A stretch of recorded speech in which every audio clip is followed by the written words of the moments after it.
எல்லாருக்கும் என் அன்பான வணக்கங்கள். இன்றைக்கி சத்குருவோட கர்மாங்கிற புக்கில் 3வது அத்தியாயத்தில் செகண்ட் ஹாஃப் தான் நம்ம பார்க்க போகிறோம். ஃபஸ்ட்டு ஹாஃப் நம்ம பார்த்தோம், செகண்ட் ஹாஃப் தான் நம்ம பார்க்க போகிறோம். அதில் நம்ம நேற்றுக்கே பார்த்தோம், இந்த தமிழ்நாட்டில் ஒரு பழஞ்சொல் இருக்குது, அதாவது பழமொழி இருக்குது, பாட்டம் செஞ்சதெல்லாம் பேரை அனுபவிக்கிறான்னு. அதே போன தடவை நான் சொன்னேன், இந்த பாட்டம் செஞ்சதெல்லாம் பேரை அனுபவிக்கிறது கிடையாது. அந்த பாட்டன் தான் அந்த குடும்பத்தில் பேரனா வந்து பிறந்து அவர் செஞ்ச கர்மாவை அனுபவிக்கிறார். ஓகே, அதுதான் அதோட உண்மை. அப்படி இருக்கும்போது அப்போது நம்ம இப்போ முன்னோர்களிலிருந்து நிறைய வாசனைகள் நமக்கு ஜீன்ஸ் வழியாக, மரபு அணுக்கள் வழியாக நமக்கு வருது. ஓகே, அப்போ அவங்க இப்போ இந்த எலியோட ஒரு பரிசோதனை பண்ணாங்கல்ல, எலக்ட்ரிக் ஷாக்கும் இந்த செரி பிளாசமோட ஸ்மெல்லை அனுப்புனது. அதிலேருந்து நமக்கு என்ன தெரியுதுன்னா, அந்த வாசனை, அதாவது வாசனைன்னா ஸ்மெல்லு கிடையாது, அந்த வாசனா அல்லாட்டினா சம்ஸ்காரா. இந்த வாசனா சம்ஸ்காராங்கிறதெல்லாம் சான்ஸ்கிரிட் வார்த்தைகள். ஓகே, அப்போது அந்த சம்ஸ்காரானா என்ன, அதாவது ஒரு இமோஷன், ஒரு குணம், அதாவது ஒரு ஃபீலிங். அது நம்ம ஆத்மா வரைக்கும் அதை பதிஞ்சிருக்கு. அவங்க அதை அனுபவிக்கும்போது அவங்க உடம்பு பூரா அது பரவி இருக்குது. அதனால்தான் அவங்களோட குழந்தைங்களுக்கு அது தானாக ஜீன்ஸ் வழியாக வருது அப்படின்னு சொல்கிறார். ஓகே, அது கரெக்டு தான். நானும் சயின்ஸில் ஜெனட்டிக்ஸில் படிச்சிருக்கேன். எப்போ ஹெரிடிட்ரி அப்படின்னா நம்ம எப்படி நம்ம மூதாதையர்கள்ட்டேருந்து நம்ம நிறைய குணங்களை அப்படியே பாரம்பரியமாக வாங்கிட்டு வரோம் அப்படிங்கிறது. அது மட்டும் இல்லை, அதாவது அது ஒரு விஷயம் சொல்கிறாரு. ரெண்டாவது, இந்த பித்ருக்களுக்காக செய்கிற வேலை, அதாவது செய்கிற கிரியா, வேலைன்னு கிரியா, பித்ருக்களுக்காக நம்ம என்ன கிரியா பண்ணுறோம். இதில் இந்த பித்ரு தர்ப்பணம் பண்ணுறோம். சிலவங்க வருஷத்துக்கு ஒரு தடவை பண்ணுறாங்க, சிலவங்க எல்லா அமாவாசைக்கும் பண்ணுறாங்க. அந்த மாதிரி பண்ணும்போது சரி, இந்த பித்ரு தர்ப்பணம் பண்ணுறது சரியா தப்பா அப்படிங்கிற ஒரு ஆர்கியூமெண்ட்டில், ஒரு டிபேட்டுக்குள்ளே நம்ம போகவே கூடாது. என்னை சம்மந்தித்த வரைக்கும் இப்போ எங்கிட்ட கேட்டிங்கன்னா, எனக்கு அதில் நம்பிக்கை உண்டு, அதனால் நான் செய்கிறேன். அது ஒன்று. அப்போது உங்களுக்கும் உங்கள் மனசு, உங்கள் ஹார்ட் ஸ்பேஸ், உங்கள் மனசு என்ன சொல்லுதோ அதுக்கேற்ற மாதிரி நீங்கள் பண்ணணும். ரெண்டாவது, இன்னொரு விஷயத்தையும் நம்ம கணக்கில் எடுக்கணும். அதாவது நம்ம குடும்பத்தில் பாரம்பரியமாக காலங்காலமாக செஞ்சுட்டு வந்தாங்கன்னா நம்ம அதை விட வேண்டாம், நம்மளும் அதை செஞ்சுட்டு போகணும். அவ்வளோதான், நம்மளும் அதை கண்டினியூ பண்ணி செஞ்சுக்கிட்டே இருக்கணும். மற்றபடி வேறு பெரிய ஒரு சர்ச்சை செய்ய வேண்டிய விஷயம் இல்லை. ஓகே, இப்போ சத்குருவை சம்மந்தித்த வரைக்கும் பித்ருக்கடன் செய்யணும், பித்ரு தர்ப்பணம் செய்யணும் அப்படிங்கிறாரு. அது ஏன் செய்யணும்னு சொல்கிறாருன்னா, இந்த பித்ரு தர்ப்பணம் பண்ணும்போது ஒன்று நன்றி கடன், அதாவது அவங்க நமக்கு எவ்வளோ நல்லது செஞ்சுருக்காங்க, அவங்கள்ட்ட இருக்க கெட்டதும் நமக்கு வருது. அதுக்காக அவங்கள குத்தம் சொல்லி பிரயோஜனம் இல்லை. அப்போது அதுக்காக ஒரு நன்றி கடன், அவங்க எவ்வளவோ நமக்கு நல்லது செஞ்சு வச்சுருக்காங்க, அதனால தான் நம்ம இன்றைக்கி இப்படி இருக்கோம். அப்போது அதுக்காக உண்டான நன்றி கடன். ரெண்டாவது, இந்த பித்ரு தர்ப்பணம் பண்ணும்போதே நமக்கும் அவங்களுக்கும் உள்ள அந்த உறவை ஓரளவுக்கு நம்ம முறிச்சுக்கிறோம். இதில் ரொம்ப கவனமாக கேட்கணும்.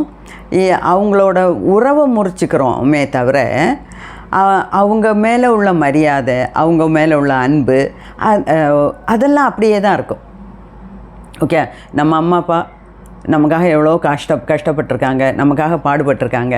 அப்போ அவங்கள நம்ம கம்ப்ளீட்டாக மறக்க முடியாது, அவங்கள நம்ம லைஃப்லேருந்து பிரிக்கவே முடியாது. ஓகே, ஆனாலும் நம்ம இந்த செய்ய வேண்டிய விஷயங்கள், இப்போ ஒவ்வொரு குடும்பத்தில், ஒவ்வொரு ஃபேமிலியில், ஒவ்வொரு ஜாதியில் ஒவ்வொரு வழக்கம் இருக்குது. அந்த வழக்கப்படி நம்ம செய்யணும். நம்மளாக புதுசாக வேறு ஒன்றும் செய்ய வேண்டியதில்லை. நம்ம காலங்காலமாக நம்ம முன்னோர்கள் என்ன அந்த குடும்பத்தில் அந்த பாரம்பரியமாக செஞ்சுட்டு வராங்களோ அதை நம்ம செய்யணும். இப்போ ஒருத்தவங்க இறந்துட்டாங்கன்னா 7ஆவது நாள், 8ஆவது நாள், 16ஆவது நாள், 11ஆவது நாள், 14, 16 இந்த மாதிரி சில தினங்கள் வச்சுருக்காங்க. அந்த தினங்கள்ல எல்லாம் நம்ம படையல் போடுறோம், பூஜை பண்ணுறோம். அவங்க படத்தை வச்சு சாமி கும்பிட்ற மாதிரி கும்பிட்றோம்.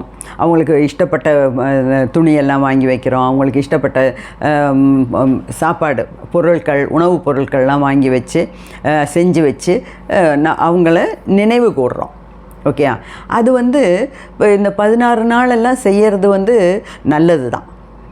ஏன்னா ஒரு ஆள் இறந்துட்டார்னா டக்குன்னு அவரோட ஆத்மா மேலே கைலாசத்துக்கு போயிடாது. ஓகே, ஒரு 10-15 நாளைக்கு அது அந்த அந்த வீட்டை சுற்றியே எந்த வீட்டில் அந்த ஆள் இறந்தாரோ, எந்த வீட்டில் அந்த ஆள் ரொம்ப நாள் வாழ்ந்துகிட்டு இருந்தாரோ, எங்கே அந்த ஆளோட சுத்தபத்தங்கள்லாம், அதாவது ரிலேட்டிவ்ஸ் இருக்காங்களோ அந்த வீட்டை சுற்றியே தான் கொஞ்சம் கொஞ்சம் இப்படியே சுற்றிகிட்ருக்கோம். ஓகே, சிலவங்க சொல்லுவாங்க அந்த ஆத்மா மேலே நின்று அந்த டெட் பாடி அங்கே கிடக்கும்போதே அது மேலே நின்று பார்க்குமா, எத்தனை பேர் அழறாங்க, எத்தனை பேர் நம்ம சாவில் ரசிக்கிறாங்க, எத்தனை பேர் சந்தோஷப்படுறாங்க அப்படின்னு. அதெல்லாம் உண்மையாக இருக்கலாம். அதை பற்றி நம்ம ரொம்ப சர்ச்சை பண்ண வேண்டிய அவசியம் இல்லை. ஆனால் ஒரு 10-15 நாளைக்கு இது இங்கே தான் அந்த ஆத்மா அங்கே தான் சுற்றிகிட்ருக்கோம். ஓகே, அதுக்கப்புறம் தான் சரி எல்லாம் முடிஞ்சு போச்சு, கதை முடிஞ்சு போச்சு, இனிமேல் அவங்க வாழ்க்கையை ஆரம்பிச்சிட்டாங்க, அவங்க பாட்டுக்கு அவங்க வாழ்க்கையை தொடர ஆரம்பிச்சிட்டாங்க அப்படிங்கிற ஒரு நினப்பு அந்த ஆத்மாவுக்கு வரணும், இந்த இறந்து போன ஆவிக்கு வரணும். அப்போ தான் அது டக்குன்னு இங்கே உள்ள பந்தத்தை எல்லாம் மாற்றிட்டு அங்கே போகும், மேலே போகும். ஏன்னா மேலுலகத்தில் போனாலும் அதுக்கு உண்டான நிறைய வேலைகள் இருக்குது, அதெல்லாம் பண்ணி ஆகணும். அதனால தான் சரி இந்த 16 நாள் பித்ரு தர்ப்பணம் பண்ணுறதெல்லாம் சரி. ஓகே, அதில் சத்குருவுக்கு நம்பிக்கை இருக்கனால தான் ஈஷா யோகா சென்டர்லேயே கூட அவர் செய்வார். நம்ம இப்போ இறந்து போன, இப்போ ஃபாரின்ல எல்லாம் இருக்காங்க, அல்ல இங்கே இந்தியாவில் இருந்தால் கூட இறந்து போன அன்னைக்கு இறந்தவங்களோட திதியை தான் பார்ப்பாங்க, நட்சத்திரத்தை பார்க்க மாட்டாங்க. இறந்து போயிட்டாங்கன்னா அவர் இறந்த திதியை வச்சு அன்னைக்கு அவங்களோட ஃபோட்டோலாம் அனுப்பி நம்ம கொஞ்சம் பணம் அனுப்பி கொடுத்தோம்னா அவங்க நம்மளால் செய்ய முடியாததை நல்ல விதத்தில் அவங்களே செய்வாங்க ஈஷா யோகா சென்டர். ஏன்னா சத்குருவுக்கு அது மேலே அவ்வளோ நம்பிக்கை இருக்குது. அதே சமயத்தில் சிலவங்க, என்னோட இன்னொரு குரு இருக்கார் பிரதீப் விஜய்னு, அவர் ரொம்ப நல்லா சொல்லி கொடுப்பாரு, ரொம்ப மென்டலி மெச்சோர்டு. அவர் என்ன சொல்கிறாரு, இதெல்லாம் வேஸ்ட் ஆஃப் டைம். அவர் ஏன் அப்படி வேஸ்ட் ஆஃப் டைம் சொல்கிறாருன்னா, அவர் என்ன சொல்கிறாரு, ஒரு ஆள் இறந்துட்டா அவரோட ஆவி நேராக மேல் உலகத்துக்கு போகுது. அப்போ மேல் உலகத்துக்கு போகும்போது நம்மளை விட இன்னும் கொஞ்சம் உயர்ந்த நிலையில் அவங்க அப்போதைக்கு அந்த மேல் உலகத்தில் இருக்காங்க. அப்படி இருக்கும்போது நம்மளால் அவங்களுக்கு எந்த ஹெல்ப்பும் பண்ண முடியாது. அவங்களுக்கு வேணால் நம்மளை கைட் பண்ணலாம், அவங்களுக்கு வேணால் நம்மளை ஹெல்ப் பண்ணலாம். ஆனால் நமக்கு இந்த உருண்டை பிடிக்கிறது, சாதம் வைக்கிறது, பிரார்த்தனை பண்ணுறது, அது மாதிரியெல்லாம் பண்ணுறதுனால அவங்களுக்கு எந்த பிரயோஜனமும் கிடையாது. ஏன்னா நம்ம சாதாரண லெவலில் இருக்கோம், அவங்க நம்மளை விட உயர்ந்த நிலைக்கு போயிட்டாங்க. அப்போ சாதாரண நிலையில் இருக்கவங்க தன்னை விட உயர்ந்த நிலையில் இருக்கவங்களுக்கு எந்த ஹெல்ப்பும் பண்ண முடியாது. அதனால் அவர் வேஸ்ட் ஆஃப் டைம் அப்படின்னு சொல்கிறாரு. இப்போ என்னதான் இருந்தாலும் உங்களுக்கு அதில் நம்பிக்கை இருந்தால் நீங்கள் தொடர்ந்து பண்ணுங்கள். இல்லாட்டினா நம்ம அதை பற்றி பேசவே வேண்டாம், ஒரு ஆர்கியூமெண்ட்டும் வேண்டாம், ஒரு கிரிட்டிசிசமும் வேண்டாம். ஓகே, அதுதான் என்னோட ஒரு அபிப்பிராயம். ரெண்டாவது, இந்த இறந்து போனவங்க படத்தை எல்லாம் வச்சு வீட்டில் மாட்டி வைக்கக்கூடாது அப்படின்னு சொல்கிறாங்க. நான் சின்ன பிள்ளையாக இருக்கும்போது நான் ஒரு பெரிய கூட்டு குடும்பத்தில் தான் வளர்ந்தேன். அப்போது எங்கள் வீடு பெரிய வீடு, அதில் இந்த ஹாலில் ரூம்குள்ளெல்லாம் இந்த சட்டம், ஒரு மரச்சட்டம் மாதிரி அடித்து அதில் ஒரு சைடு எல்லா சாமி போட்டோவும் வைப்பாங்க, இன்னொரு சைடு இந்த இறந்தவங்க ஃபோட்டோஸ் எல்லாம் வைப்பாங்க. அந்த ஃபோட்டோஸ்க்கும் சாமி ஃபோட்டோ மாதிரி மாலை போடுவாங்க, ஊதுபத்தி காமிப்பாங்க, படையெல்லாம் பண்ணுவாங்க அந்த மாதிரி. ஆனால் இப்போ என்ன சொல்கிறாங்கன்னா, அதாவது இறந்தவங்களோட ஃபோட்டோஸை வீட்டில் வச்சு பூஜை பண்ணக்கூடாது. அதாவது அந்த அமாவாசைக்கு இல்லாட்டினா வருஷத்தில் ஒரு நாள் அந்த திதி அன்னைக்கு அவங்கள நினச்சி நம்ம ஃபோட்டோ வச்சோ வைக்காமலோ அவங்களுக்கு இஷ்டப்பட்ட படையெல்லாம் வச்சு நம்ம கும்பிட்றதுல தப்பே இல்லை. இல்லை ஒவ்வொரு அமாவாசைக்கும் நான் செய்யுங்க, உங்களுக்கு நம்பிக்கை இருந்தால் அது செய்யுங்க, தப்பே இல்லை.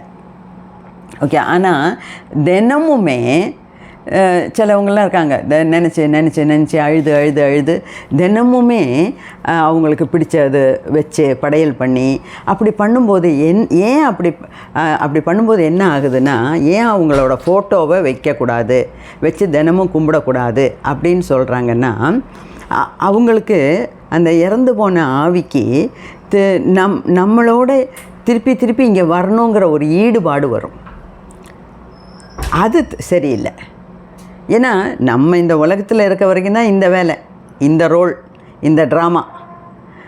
உலகத்தை விட்டு போயிட்டோமா, உடம்பு போயிடுச்சா, நேராக ஆவி மேலே போகணும். மேல் உலகத்தில் நமக்கு அதுக்கு மேலே ஏகப்பட்ட வேலைகள் இருக்குது. கற்றுக்கிறதுக்கு இஷ்டமாக நிறைய பாடங்கள் இருக்குது, அங்கேயும் போய் கற்றுப்போம். அப்படி இருக்கும்போது அவங்கள தினமும் வச்சு பூஜை பண்ணி ஊதுபத்தி காமிச்சு சாம்பிராணி காமிச்சு கும்பிட்றது சரியில்லை அப்படின்னு ஒரு தரப்பு ஆளுங்க சொல்கிறாங்க. அது ஒன்று. ரெண்டாவது, இந்த மாதிரி அதனால் ஃபோட்டோலாம் வச்சு தினமுமே அப்படி பண்ணக்கூடாது அப்படிங்கிறது. ரெண்டாவது, இந்த இறந்து போனவங்க நம்ம எவ்வளோ தூரம் அட்டாச்சாக இந்த உலகத்தில் வாழ்கிறோங்கிறதும் ஒரு முக்கியமான பங்கு வகிக்குது. எப்படி பங்கு வகிக்குதுன்னா, இப்போ அதனால்தான் நான் ஏற்கனவே ஒரு வீடியோவில் சொல்லியிருக்கேன், 50% அட்டாச்மெண்ட், 50% டிட்டாச்மெண்ட். அதாவது தாமரை இலையில் தண்ணி போல் வாழணும். இதே இல்லற வாழ்க்கையில் இருந்துட்டு நமக்குண்டான சுற்றத்தார்கள், உறவினர்கள், இந்த பந்தங்கள் அதெல்லாம் வேணும் நமக்கு, இல்லைங்கள. ஆனாலும் நம்ம ஓரளவுக்கு கொஞ்சம் டிட்டாச்சாக இருந்தால் தான் நம்மளோட முன்னேற்றத்துக்கு நம்ம சாதனைகள் பண்ண முடியும், நமக்கு வேணுங்கிற விதத்தில் சமைக்க முடியும், நமக்கு வேணுங்கிற விதத்தில் வாழ முடியும். கடைசி வரைக்கும் மற்றவங்களுக்காகவே வாழ்ந்துட்டு சாக போகும்போது, ஐயோ நான் வாழவே இல்லையே, நான் அவங்களுக்கு அதை பண்ணேன், இவங்களுக்கு இதை பண்ணேன் அப்படி சொல்லி பிரயோஜனம் கிடையாது. ஓகே, அது ஒரு முக்கியமான பாயிண்ட்டு. ரெண்டாவது, இப்போது வாழ்ந்துட்டு இருக்கும்போதே சிலவங்களாம் சொல்லுவாங்க, எனக்கு சாகவே பிடிக்கல, என்னோடய பசங்களையெல்லாம் விட்டுட்டு நான் போகவே மாட்டேன், நான் போயிட்டேன்னா இந்த பசங்களாம் என்ன பண்ணுவாங்க, அந்த மாதிரி நினைக்கிறதெல்லாம் வேஸ்ட்டு. இந்த காலத்து பசங்க நம்மளை விட இன்னும் ரொம்ப சாமர்த்தியமாக தான் வாழ்கிறாங்க. இப்போ நம்ம இறந்துட்டோங்கிறதுக்காக அவங்க வாழாமல் இருக்க போகிறாங்க. ஒரு நாள், 10 நாள், 1 மாதம், 2 மாதம் அழுவாங்களாக இருக்கும், மனசுக்கு வேதனையாக தான் இருக்கும். அப்போ ரொம்ப நல்ல ஒரு இதில் நல்ல ஒரு ரிலேஷன்ஷிப்பில் இருந்தவங்க இப்போ நம்ம அம்மா இறந்துட்டாங்கன்னா நமக்கு வருத்தமாக தான் இருக்கும். நம்ம எது செஞ்சாலும் அந்த ஞாபகம் போகாது. அதுக்குன்னு இவங்கெல்லாம் வாழாமல் இருந்துருவாங்க. ஆனால் நம்ம அப்படி நினச்சிட்டே இருந்து இறந்தோம்னா நம்ம ஆவி டக்குன்னு மேலே போக முடியாமல் தவிக்கும் கிடந்து. இந்த காலத்தில் உள்ள பசங்கள்லாம் டக்குன்னு மற்ற இதில் மாறிடுவாங்க. அவங்களுக்கும் அவங்களோட வாழ்க்கை, அவங்களோட பிள்ளை பசங்க குட்டிங்க அவங்களெல்லாம் பார்க்கணும், அவங்கள வளர்க்கணும், அவங்களுக்கும் நிறைய வேலை இருக்குது. அப்போ எப்போ பாரு 24 மணி நேரமும் இறந்து போனவங்களே நினச்சி அழுதுட்டு இருக்கணுங்கிறதெல்லாம் எதிர்பார்க்கவும் கூடாது. அப்போது நம்ம இப்போ வாழும்போதே அந்த மாதிரி எல்லாம் பேசவே கூடாது, நினைக்கவே கூடாது. எனக்கு இறக்கிறதுக்கு இஷ்டமே இல்லை, எனக்கு இங்கே இருக்கணும்னு. எவ்வளோ நாள் இங்கே இருக்கிறது? இருக்கிற வரைக்கும் சந்தோஷமாக இருப்போம், அவ்வளோதான். அந்த டைம் வந்துச்சா தைரியமாக டாட்டா பை பை சொல்லிவிட்டு போகிறதுக்கு நம்ம இப்போவே நம்மளை தயார் பண்ணிக்கணும். அப்படி இல்லாட்டினா என்ன ஆகும், நம்ம அந்த இறந்து போனவங்களோட ஆவி மேலேயும் போகாமல் திருப்பி கீழேயும் வர முடியாமல் அந்தரத்தில் நடுவாந்திரத்தில் அலைஞ்சிட்ருக்கோம். அதுக்கப்புறம் அதுக்கு ஃப்யூச்சர் வந்து சரியாகாது. ஓகே, அப்போ அந்த மாதிரி இந்த பித்ரு தர்ப்பணம் பண்ணும்போது அது இந்த செய்ய வேண்டிய கிரியா, செய்ய வேண்டிய ரிச்சுவல்ஸ், செய்ய வேண்டியதெல்லாம் செஞ்சு அவங்கள சந்தோஷமாக மேல் உலகத்துக்கு அனுப்பணும். அதுதான் ஜீசஸ் சொல்லியிருக்காராம், leave the dead to the dead. அதாவது இறந்தவங்களை இறந்த உலகத்துக்கு, பித்ரு உலோகத்துக்கு அனுப்பிடுங்க. சும்மா அவங்கள தினமும் நினச்சி கூப்பிட்டு லட்டு தரேன், வடை தரேன், அது தரேன், இது தரேன்னு சொல்லி பூஜை பண்ணி சாம்பிராணி காமிச்சிட்டு இருந்தோம்னா திருப்பி அந்த ஆவிக்கு தெரியுதில்ல இதெல்லாம். அப்போது திருப்பி இங்கே வரணுங்கிற ஒரு டெண்டன்சி வரும். கரெக்டாக இங்கே வர முடியுமா? உடம்பு கிடையாது, எங்கே வந்திருக்கோம்? அப்போ இங்கே வரவும் முடியாது, மேலே அறுத்து எடுத்துகிட்டு போகவும் முடியாது. அதுக்கு அந்த இடத்துல கடந்து கஷ்டப்படும். ஓகே, அதுக்காக தான் சத்குரு என்ன சொல்கிறாரு, பித்ரு தர்ப்பணம் பண்ணுற விதத்தில் பண்ணி அவங்கள அனுப்புங்க. அது மட்டும் இல்லை, கொஞ்சம் கொஞ்சமாக அவங்கள்ட்ட இருந்து ஒரு நம்ம அவங்கள மனசில் நினைங்க. அவங்களுக்கு சந்தோஷமாக அவங்கள்ட்ட பிரார்த்தனை பண்ணலாம், அவங்கள நினச்சி நம்ம நன்றி கடனோடு இருக்கலாம். ஆனால் சும்மா நீ இங்கே வா அப்படிங்கிற மாதிரி நம்ம பிஹேவ் பண்ணக்கூடாது. ஸோ ஒன்று அவங்களுக்கு நன்றி கடன் தெரிவிக்கிறதுக்காக, ரெண்டாவது நமக்கும் அவங்களுக்கும் உள்ள அந்த பந்தத்தை முறிச்சிடணும்.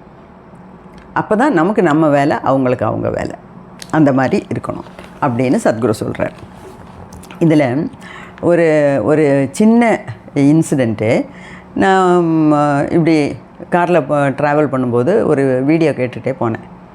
அந்த அம்மா ஒரு ஆத்மீகத்தில் ரொம்ப டீப்பாக இருக்கவங்க. முன்னையும் 1-2 வீடியோலாம் கேட்டிருக்கேன். அவங்க வந்து நல்லா பேசுவாங்க. அப்போது சரின்னு சும்மா காரில் ட்ராவல் பண்ணும்போது வேறு என்ன பண்ண முடியும், படிக்க முடியாது, ஒன்றும் பண்ண முடியாது. அதனால் காதில் இயர்ஃபோன் வச்சு கேட்டுகிட்டே இருந்தேன். அவங்க ஒரு இன்சிடெண்ட் சொல்கிறாங்க. அவங்க என்ன சொல்கிறாங்கன்னா, அதாவது ஒரு வீட்டில் ஹஸ்பண்ட் அண்ட் ஒய்ஃபு, மற்றவங்கெல்லாம் நிறைய பேர் இருக்காங்க அந்த வீட்டில். அந்த ஹஸ்பண்டுங்க வந்து ஒரு டீச்சர். அப்போது காலையில் ஒய்ஃபு வந்து டிஃபன்லாம் கொடுத்து, மத்தியானத்துக்கு உண்டான சாப்பாடையும் கட்டி கையில் கொடுத்து ஸ்கூலுக்கு விடை அனுப்புகிறாங்க. அவரும் சரி சாயங்காலம் பார்க்கலாம் அப்படின்னு சொல்லிட்டு போகிறார். சைக்கிளில் போகிறார். ஏன்னா அவர் வேலை பார்க்குற ஸ்கூல் வந்து அந்த வீட்டிலேருந்து 3 கிலோமீட்டர் என்னமோ 3 கிலோமீட்டர் சைக்கிளில் தான் தினமும் போயிட்டு வர்றார். அந்த மாதிரி அன்றைக்கும் மத்தியானத்துக்கு சாப்பாடெல்லாம் ஒய்ஃபு கட்டி கொடுத்தது, பொண்டாட்டி கட்டி கொடுத்ததெல்லாம் வாங்கிட்டு சரி பார்க்கலான்னு சொல்லிட்டு போகும்போது ஒரு மைல் தூரம் போயிருக்காரு. அவருக்கு என்ன தோணுச்சோ தெரில, டக்குன்னு சைக்கிள்லேருந்து இறங்கி கீழே அந்த ஒரு வயல் வரப்பில் உட்காந்துருக்காரு. அப்படியே இறந்துட்டார். அது ஒரு சின்ன கிராமம் மாதிரி. அதனால் ஒரு வீட்டில் என்ன நடந்தாலும் மற்றவங்க எல்லா வீடுகளுக்கும் தெரியும். அந்த மாதிரி எல்லாத்துக்கும் காட்டு தீ மாதிரி நியூஸ் பரவுது, எல்லோரும் வந்துட்டாங்க. அப்போ அந்த அம்மா வந்து ஒய்ஃபு, அந்த மனைவி அப்படி அழுகிறாங்க. அப்போ இந்த மாதிரி யாராவது இறந்தாங்கன்னா அவங்கள்ட்ட ரொம்ப க்ளோஸாக பழகுனவங்களுக்கெல்லாம் அந்த துக்கத்திலேருந்து வெளியே வர்றதுக்காக கஞ்சி தண்ணி கொடுப்பாங்களாம். அந்த கஞ்சி தண்ணியில் நிறைய உப்பு போட்டு கொடுப்பாங்களாம். அந்த உப்பு போட்ட தண்ணி குடிக்கும்போது அவங்களுக்கு அந்த இறந்தவங்கள்ட்ட இருந்து உள்ள அந்த பாசம் கொஞ்சம் கொஞ்சமாக விடும். ஏன்னா அவங்க கஷ்டப்படக்கூடாது. சரி, இறந்தவங்க இறந்து போயிட்டாங்க, உயிரோடு இருக்கவங்க ரொம்ப கஷ்டப்படக்கூடாதுல்ல, அப்படிங்கிறதுக்காக இந்த மாதிரி கொடுப்பாங்களாம். அந்த கிராமத்து வழக்கம் போல் இருக்குது. அதில் வந்து இப்போ அந்த அம்மாவுக்கு அந்த மாதிரி தண்ணி கொடுக்கும்போது அவங்க குடிக்கவே இல்லையா, கடைசி வரைக்கும் குடிக்கவே இல்லை. நான் குடிக்க மாட்டேன், எனக்கு வேண்டாம் அப்படின்னு சொல்லி அப்படி அழுதுருக்காங்க. வந்தவங்களுக்கெல்லாம் ரொம்ப மனசு வருத்தமாக போச்சான். யாருக்குமே அப்படி தானே இருக்கும். சரி கொஞ்ச நாள் உடம்பு சரியில்லாமல் நோய்வாய்ப்பட்டு பெட்ரிடானா கிடந்து அப்படியெல்லாம் இருக்கும்போது சரி சாரி அவங்க கஷ்டப்படுறத விட இறந்து போகிறதே பெட்ரு அப்படின்னு கூட நமக்கு சில சமயம் தோணும். ஏன்னா அவங்க கஷ்டப்படுறத பார்க்கும்போது. இது அப்படி கிடையாது. காலையில் நல்லா சாப்பிட்டுட்டு மத்தியான சாப்பாடையும் எடுத்துகிட்டு போகிறவர் திரும்பி வரல, போகிற வழியிலே இறந்துட்டாருங்கும்போது எவ்வளோ ரொம்ப வருத்தப்பட வேண்டிய ஒரு விஷயம். சரி அந்த அம்மா அப்படி அழுதுட்டு இருந்தாங்க. அப்புறம் காரியெல்லாம் நடந்துருச்சு. அப்புறம் இந்த அம்மா வந்துட்டாங்க. அப்போது இந்த இந்த இந்த யோகினி இந்த வீடியோவில் பேசுகிறவங்க அவங்க ரொம்ப பக்தி. அவங்க எப்போ தான் நான் சிவலோகம் போவேன் அப்படிங்கிறதுக்காக காத்துட்ருக்காங்க. அதுக்கேற்ற மாதிரி நிறைய செய்யுள், தமிழ் பாடல்லாம் நிறைய தெரியும் அவங்களுக்கு. அதெல்லாம் பாடி அதுக்கு அர்த்தம்லாம் சொல்லுவாங்க வீடியோவில். கேட்குறதுக்கு நல்லாயிருக்கும். அப்படி இந்த அம்மா வந்து தினமும் வாக்கிங் போவாங்க போல இருக்குது. அந்த வாக்கிங் போகிற வழியில் இந்த இப்போ இறந்து போனார்ல அந்த டீச்சரோட வீடு இருக்குது. அப்போ ஒரு 4 நாள் ஆனோடனே இந்த அம்மா வாக்கிங் போகும்போது நினச்சாங்களாம், இந்த வீட்டு பக்கத்தில் வரும்போதே, ஐயோ அந்த மனைவி எவ்வளோ கத்தி கதறி அழுதாங்க. யாருக்குமே அதை பார்க்க சகிக்கலை, கேட்க சகிக்கலை. அந்த மனைவியோட நிலைமை எப்படி தான் இருக்குது அப்படின்னு கொஞ்சம் பார்த்துட்டு வருவோம் அப்படின்னு சொல்லி இந்த அம்மா உள்ளே போயிருக்காங்க. இந்த அம்மா வந்து ஒரு சன்னியாசி தான். அப்போ எல்லாத்துக்குமே அந்த கிராமத்தில் இருக்கவங்களுக்கெல்லாம் இந்த சன்னியாசி அம்மாவையும் தெரியும். அப்போ அந்த அம்மா உள்ளே போகிறாங்க. போனோடனே அந்த ஹாலில் வந்து அந்த இறந்த டீச்சரோட ஃபோட்டோலாம் வச்சுருக்காங்க, மாலை போட்டிருக்காங்க, சாம்பிராணியெல்லாம் கொளுத்தி வச்சுருக்காங்க. அது பக்கத்துலேயே இந்த அம்மா அந்த இறந்து போனவங்களோட மனைவி ஒரு சேரில் உட்காந்துட்டு, சேர்லேயே சோஃபா அங்கேயே உட்காந்து ஹாலில் உட்காந்து நியூஸ் பேப்பர் படிச்சுட்ருக்காங்க. நியூஸ் பேப்பர் படித்து அதை பற்றியெல்லாம் அங்கே சும்மா பேசிகிட்ருக்காங்க. ஏன்னா இறந்த வீடு தானே அது, நிறைய பேர் வந்தவங்கலாம் அது அங்கேயே இருப்பாங்க ஒரு 10-15 நாளைக்கு இல்லையா. அப்போது இந்த அம்மா அந்த நியூஸ் பேப்பர்லாம் படித்து கேஷுவலாக அதை பற்றியெல்லாம் பேசுது. இடையில தன் கணவரை பற்றியும் ஏதாவது பேச்சு வந்ததுன்னா பேசுகிறாங்க. மற்றபடி அவங்க நார்மல் ஆகிட்டாங்க, கம்ப்ளீட்டாக நார்மல் ஆகிட்டாங்க. அதை பார்த்தோன்னே இந்த சன்னியாசி அம்மாவுக்கு ஒரு நிமிஷம் பார்த்தோடனே ஒரு மாதிரி ரொம்ப வெறுத்துட்டாங்கன்னா அந்த மனைவியை பார்த்து வெறுக்கலை. ஷடா இவ்வளோதான் லைஃபா? 4 நாளைக்கு முன்னாடி அந்த அம்மா அந்த கஞ்சி தண்ணி, உப்பு போட்ட கஞ்சி தண்ணியை கூட வாங்கி குடிக்க மாட்டேன்ட்டாங்க, அப்படி அழுதாங்க. இந்த 4 நாளைக்குள்ளே இவ்வளோ பழைய நிலைமைக்கு திரும்பிட்டாங்களே.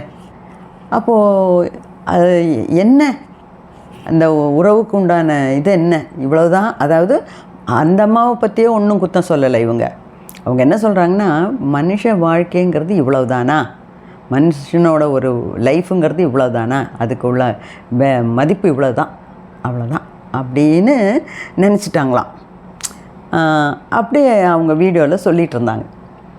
அதனால் நான் என்ன சொல்கிறேன்னா, நானும் அதே தான் சொல்கிறேன். அதனால் நான் வந்து இறந்துட்டேன்னா என் பிள்ளை குட்டிங்கள்லாம் என்னை நினச்சி உருகிடுவாங்க, கஷ்டப்படுவாங்க, அவங்களுக்கு வாழ தெரியாது, அவங்க எப்படி வாழ்வாங்க, அதனால் நான் இன்னும் 100 வருஷம் இருப்பேன் அப்படின்னெல்லாம் நம்ம நினைக்கவே கூடாது. இருக்கிற வரைக்கும் அவங்களுக்கு ஹெல்ப்ஃபுல்லாக இருப்போம், எல்லாம் நல்லபடியாக நடக்கட்டும். இறக்கணுங்கிற ஒரு டைம் வந்துச்சுன்னா டாட்டா பை பை சொல்லிவிட்டு போயிட்டே இருக்கணும். அதுதான் இறக்குறவங்களுக்கு நல்லது, வாழ்கிறவங்களுக்கு நல்லது. ஸோ இந்த மாதிரி விஷயங்கள்லாம் சத்குரு அந்த சாப்டரில், அந்த அத்தியாயத்தில் சொல்லிகிட்ருக்காரு. இப்போது இதை வந்து எதுக்கு சொல்கிறாரு இந்த இடத்துலன்னா, நம்ம தானே சொன்னோம், நம்மள்கிட்ட இருக்க குணங்கள் எல்லாம் முக்கால்வாசி நம்ம மூதாதையர்கள்ட்ட இருந்து வாங்கிட்டு வந்திருக்கோம் அப்படின்னு சொல்கிறோம் இல்லையா.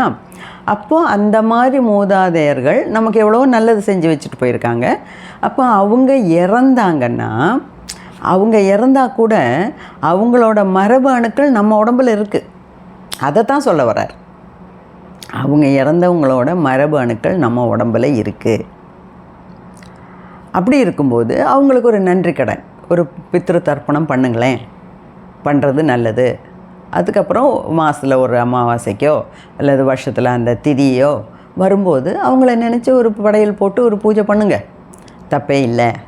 ஆனால் தினமும் பண்ணக்கூடாது அப்படிங்கிறது அந்த அர்த்தத்தில் தான் இங்கே இவ்வளோ தூரம் சொல்கிறாரு. ஓகே, இன்னொரு விஷயம் இந்த 3வது சாப்டரில் கடைசியில் அவர் சொல்கிறது ருணானுபந்தா.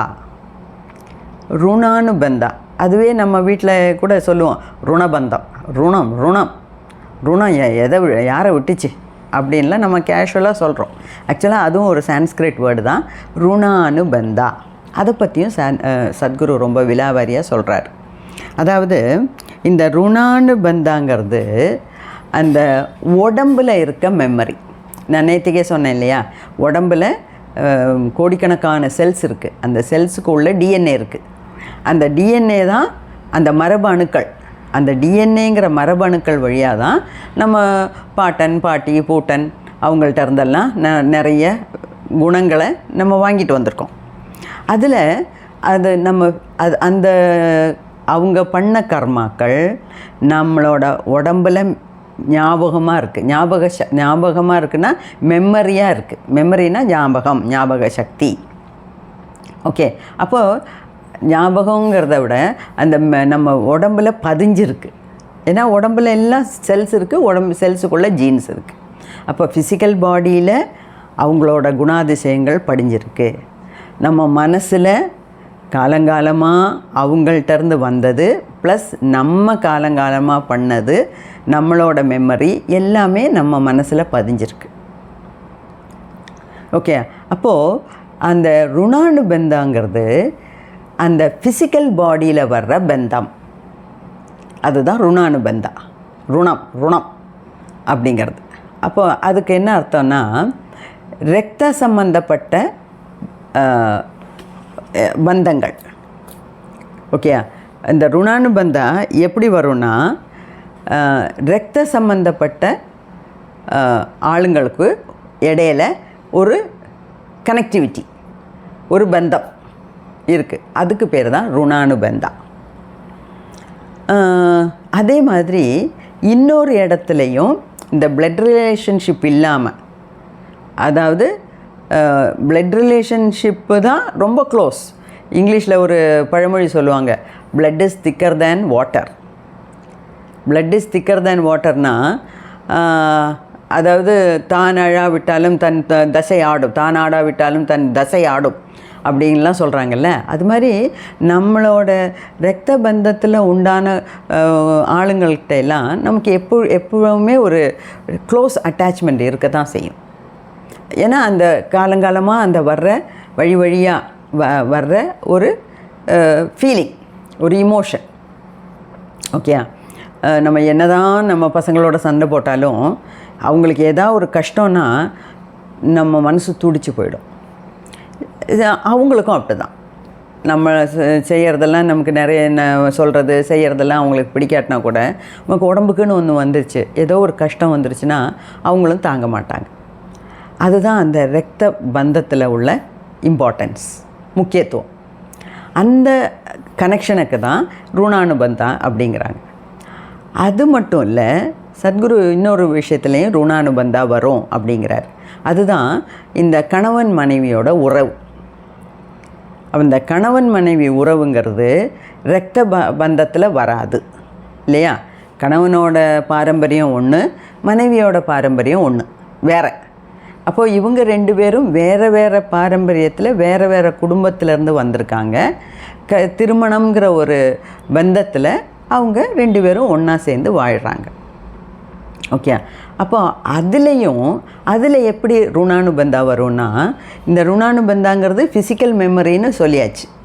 அப்போ இந்த ஃபிசிக்கல் மெமரின்னு வரும்போது கணவன் மனைவி இடையில அவங்களுக்கு உடம்பாலையும் ஒன்றா இருக்காங்க, மனசாலையும் ஒன்றா இருக்காங்க. அப்படி அந்த க்ளோஸாக ரொம்ப நாள் ரொம்ப வருஷம் ஒன்றா பழகும்போது அவங்க ஃபிசிக்கல் பாடியிலே ஒரு அட்ராக்ஷன் இருக்கும், ஒரு கனெக்டிவிட்டி இருக்கும், மனசுலேயும் ஒரு கனெக்டிவிட்டி இருக்கும். என் ஒய்ஃப் இல்லைன்னா என் கணவன் சின்ன விஷயத்துக்கெல்லாம் சண்டை போட்டால் கூட பெரிய ஒரு விஷயம்னு வரும்போது நம்மளால் விட்டு கொடுக்க முடியாது இல்லையா, அந்த மாதிரி. ஸோ இதில் சத்குரு என்ன சொல்கிறாருன்னா, இந்த ருணபந்தம் ஒரு கணவன் மனைவிக்கு இடையில எப்படி வருதுன்னா, அவங்க க்ளோஸாக இருக்கும்போது பாடி க்ளோஸ் ஆகுது, மனசும் க்ளோஸ் ஆகுது. அப்போது அந்த எனர்ஜி பாடி மிக்ஸ் ஆகுது, இந்த எனர்ஜி பாடி வரைக்கும் க்ளோஸ் ஆகுது. ஆறாக்குள்ளே ஒருத்தரோட ஆறா இன்னொருத்தர் ஆறாவோட மிங்கிள் ஆகுது, கனெக்ஷன் ஆகுது. அப்போது இந்த ஃபிசிக்கல் மெமரியே நம்ம மாற்றுறது கஷ்டம். மனசுக்குள்ளே காலங்காலமாக கிடக்கிற புதஞ்சு கிடக்கிற சப்கான்ஷியஸ் மைண்டில் ஆழ் மனசில் கிடக்கிறதெல்லாம் மெமரியாக கிடக்க, அதெல்லாம் மறக்கிறது கஷ்டம். அதுக்கு மேலே நம்ம எனர்ஜி லெவல்லையும் இந்த மாதிரி பந்தங்கள் வரும்போது அதை பிரிக்கிறது ரொம்ப கஷ்டம் அப்படிங்கிறார். அப்போ எப்போ இந்த கர்மாவோட எஃபெக்ட் எல்லாம் குறையும்னா, இதிலிருந்தெல்லாம் நம்ம தள்ளி இருந்தால் தான் முடியும். அதுக்காக தான் நான் அன்றைக்கே ஒரு வீடியோ போட்டேன், 50% அட்டாச்மெண்ட் 50% டிட்டாச்மெண்ட்டில் வாழணும் அப்படின்னு.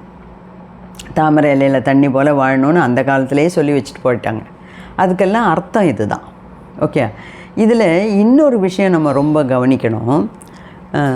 அதாவது இந்த கணவன் மனைவி உறவில் இந்த நம்ம ஆறா வரைக்கும் மிக்ஸ் ஆகும்போது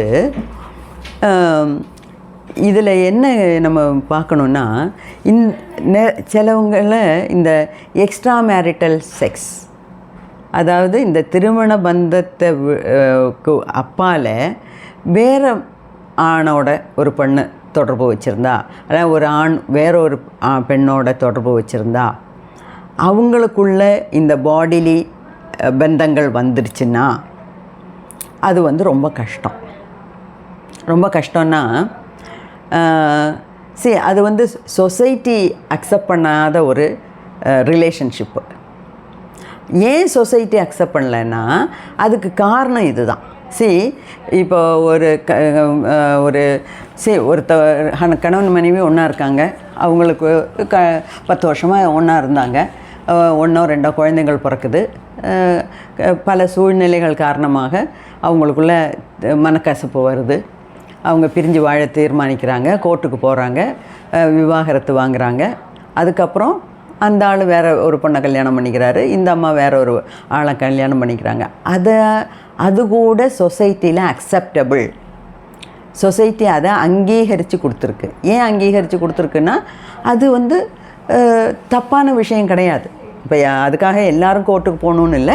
எங்கே யாரால் வாழ முடியலன்னு 2 பேருமா சேர்ந்து தீர்மானித்தாங்கன்னா கோர்ட்டுக்கு போகிறது, விவாகரத்து வாங்கிறது, திருப்பி அவங்க மறுமணம் செய்து கொள்வது, அதுங்கிறதெல்லாம் ஓகே. இதில் இந்த ருணானுபந்தத்தில் எங்கே சிக்கல் வருதுன்னா, கணவன் மனைவியாக 2 பேரும் சேர்ந்து வாழும்போது கணவனுக்கு வேறு தொடர்பு, இல்லைன்னா மனைவிக்கு அந்த லேடிக்கு வேறு தொடர்பு வந்துச்சுன்னா அது அவங்கள ஃபிசிக்கலாக அஃபெக்ட் பண்ணும். ஃபிசிக்கலாக அஃபெக்ட் பண்ணோன்னா சில சமயம் நோய்கள் கூட, வியாதிகள் கூட வரலாம். நமக்கு தெரியாது யார் எப்படின்னு, எந்த புத்தில் எந்த பாம்பு இருக்குன்னு நமக்கு தெரியாது. அதனால் ஃபிசிக்கலாக உடம்புக்கு வரலாம். மானசீகமாக மென்டலாக நிறைய குற்ற உணர்வு இருக்குங்க.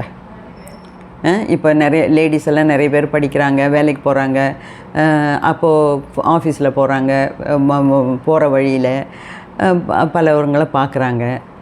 எஸ்பெஷலி அவங்க சொந்த வாழ்க்கையில், சொந்தமாக அவங்களோட வாழ்க்கையில் ஒரு ஹாப்பியான லைஃப் இல்லை, சாட்டிஸ்ஃபைடு லைஃப் இல்லை அப்படின்னு இருக்கும்போது வெளியே ஒரு ஆணையோ வெளியே ஒரு பொண்ணையோ பார்க்கும்போது அவங்களுக்கு சில சமயம் அவங்களோட ஒரு ஈர்ப்பு உண்டாகலாம். ஆனால் என்ன நீங்கள் சொன்னாலும் 2 லேடிஸ் ஃப்ரெண்ட்ஸாக எத்தனையோ வருஷம் ஒன்றா இருக்கலாம், 2 ஜென்ஸு நண்பர்களாக பல வருஷங்கள் ஒன்றா இருக்கலாம். ஆனால் நண்பர்களாக ஓகேயா, இப்போ எனக்கெல்லாம் ஃப்ரெண்ட்ஸ் இருக்காங்கன்னா 20 வருஷம் 30 வருஷமாக ஃபேமிலி ஃப்ரெண்ட்ஸாக இருக்கோம் நாங்கள்லாம். என்றைக்கும் போய் ஃபோன் பண்ணியெல்லாம் பேச மாட்டோம். அதே சமயத்தில் ஒரு 3 மாதத்துக்கு ஒரு தடவை ஃபோன் பண்ணால் கூட ஹாய் எப்படி இருக்கேன்னா பழைய கதையிலேருந்து அப்படியே தொடருவோம். அதுக்கு புதிய இன்ட்ரடக்ஷன் தேவையில்லை. அப்போ 2 லேடிஸ்க்குள்ளே அது நடக்கும், 2 ஜென்ஸுக்குள்ளே அது இருக்கும். ஆனால் எப்போ ஒரு ஆணும் ஒரு பெண்ணும் நம்ம 10 வருஷமாக நம்ம நண்பர்களாக இருக்கோம் அப்படின்னு வெளியே சொன்னாலும் அது கடைசியில் வந்து முடியறது உடல் ரீதியான ஒரு பந்தத்தில் தான் வந்து முடியும். அது இல்லைன்னு சொல்லவே முடியாது. ஏன்னா நம்ம உடம்பு அமைப்பு அப்படி, மனசு அப்படி, இயற்கை அப்படி தான் வச்சுருக்கு. அப்படி அந்த மேரேஜை விட்டு வேறு பந்தங்கள் வந்துச்சுன்னா அது வந்து 2 பேர்த்துக்குமே நல்லதில்லை. 2 பேர்த்துக்குமே நல்லதில்லை. குடும்ப சீரழியும். குடும்பம் சீரழியாமல் எவ்வளோ நாளைக்கு கட்டி காக்க முடியும், ஒளிச்சு வைக்க முடியும், மறைச்சி வைக்க முடியும்? அதெல்லாம் நடக்கிற காரியம் இல்லை. இது எல்லாத்த விட அந்த 2 பேர்த்துக்கும் அந்த ஆரா, அந்த எனர்ஜி பாடியில் நிறைய மாற்றங்கள் வரும்.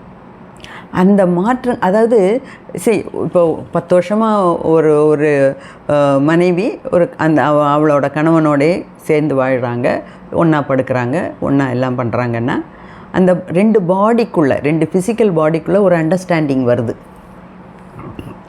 இதை விட்டுட்டு வேறு ஒரு ஆளோட, இல்லைன்னா வேறு ஒரு ஆளோட, வேறு 2 பேரோட அப்படியெல்லாம் இந்த மாதிரி பாடிலி ரிலேஷன்ஷிப்பு வச்சுக்கிறது ரொம்ப ரொம்ப தப்பான விஷயம் அப்படின்னு அந்த காலத்திலே சொல்லி வச்சுட்டு போனாங்க.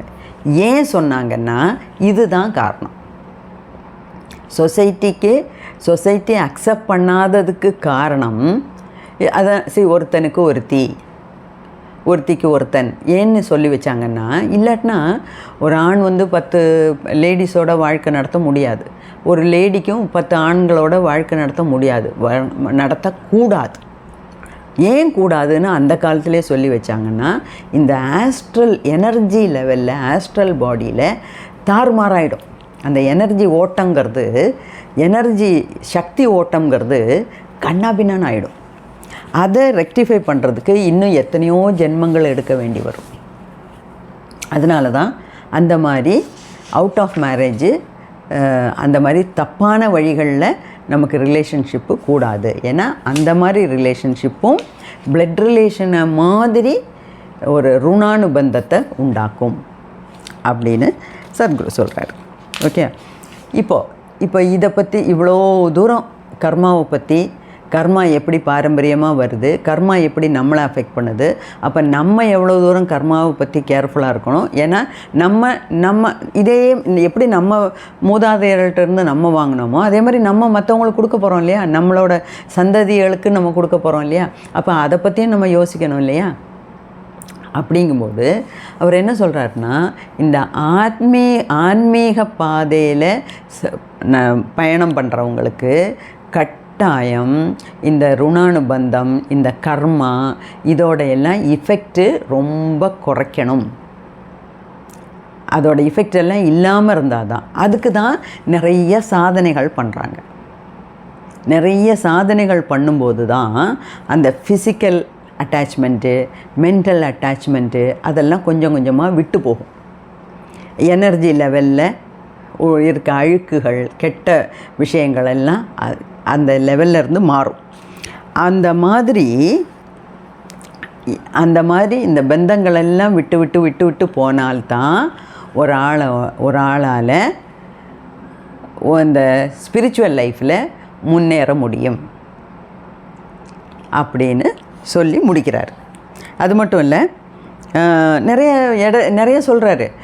டிஃப்ரெண்ட் 8 டைப்ஸ் ஆஃப் மெமரிஸ் சொல்கிறாரு. அதெல்லாம் நமக்கு தேவையில்லை. ஏதோ மெமரின்னா ஞாபகம் அந்த காலத்துலேருந்து மரபணுக்கள் வழியாக வருது, அவ்வளோ புரிஞ்சுக்கிட்டாலே நமக்கு போகிறோம். அதே மாதிரி இன்னொன்று என்னென்னா, ஒரு குலம் தழைக்கணும், ஒரு ஜாதி விட்டு ஜாதி கல்யாணம் பண்ணக்கூடாது, இந்த குலத்திலேருந்து அந்த குலத்திலேருந்து பெண் எடுக்கக்கூடாது அப்படின்னா அதெல்லாம் அந்த காலத்தில் ஏன் சொல்லி வச்சாங்கன்னா, அந்த குலத்துக்குன்னு ஒரு குலம்னா ஒரு சமூகம், ஒரு சமூகத்துக்கு அந்த சொசைட்டிக்குன்னு சில குல வேதாந்தா அப்படிங்கிறார். அந்த சொசைட்டிக்குன்னு ஒரு அமைப்பு இருக்குது. அந்த சொசைட்டிக்குள்ளே இருக்கவங்கள்லாம் அந்த சொசைட்டியோட ரூல்ஸ் அண்ட் ரெகுலேஷன்ஸை, அமைப்பை மதிக்கணும். அதுக்கு ஏன்னா அவங்க எல்லாத்துக்கும் சில காமன் கர்மா இருக்குது. அதை நம்ம ஏற்கனவே நம்ம ஒரு வீடியோவில் பார்த்துருக்கோம். இண்டிவிஜுவல் கர்மா இருக்குது, ஃபேமிலி கர்மா இருக்குது, சொசைட்டி கர்மா இருக்குது, கண்ட்ரி கர்மா இருக்குது, எர்த்து கர்மா இருக்குது. இப்போது கோவிட் வந்து உலகம் ஒட்டுக்க எத்தனையோ லட்சக்கணக்கான ஆளுங்க இறந்துட்டாங்க. அது வந்து எர்த்துக்கு அப்போ இருக்க கர்மா அந்த மாதிரி நெகட்டிவ் கர்மா இருந்திருக்கு. அதனால தான் அப்படி இருக்குது, அந்த மாதிரி நடந்திருக்கு இல்லையா? அப்போது இது எல்லாமே நம்ம ஆன்மீக பாதையில் போகணுன்னு நம்ம தீர்மானிச்சிட்டோம்னா நம்ம இந்த பந்தங்கள்லேருந்து பந்த பாசம். பாசம்ங்கிற வார்த்தை எப்படின்னா பாசி எங்கே இருக்குது? தண்ணி விழுந்துட்டுருக்கே, தண்ணி கண்டினியூஸாக விழுந்துங்கிற இடத்துல இந்த பாசி முளைக்கும். பாசிங்கிறது ஒரு குட்டி குட்டி செடி. அந்த பாசியில் காலை வச்சோம்னா வழுக்கும். அதிலேருந்து தான் இந்த பாசம்ங்கிற வார்த்தையே வந்தது. பாசம்னா பாசி மாதிரி. பாசம் ஜாஸ்தி ஆக ஆக நம்ம வழுக்கி போயிடுவோம். அதுக்கு மேலே ஏறி ஸ்பிரிச்சுவல் லைஃப்பில் போக முடியாது. இந்த பந்தம் பாசம். பந்தம்னா கட்டுறது. ஸோ இந்த அதாவது மானசீகமாக சாரீரிகமாக உடம்பு வழியாக இதெல்லாம் நம்மளை கட்டி போட்டுருச்சுன்னா அந்த தலையிலேருந்து விடுபட்டு ஆன்மீகத்தில் முன்னேறதுக்கு கஷ்டம். அதனால் இதெல்லாம் நம்ம கேர்ஃபுல்லாக டீல் பண்ணணும் அப்படின்னு சத்குரு சொல்லி முடிக்கிறார். ஓகே, ஸோ நான் சொன்னது புரிஞ்சிருக்கும்னு நினைக்கிறேன். நன்றி.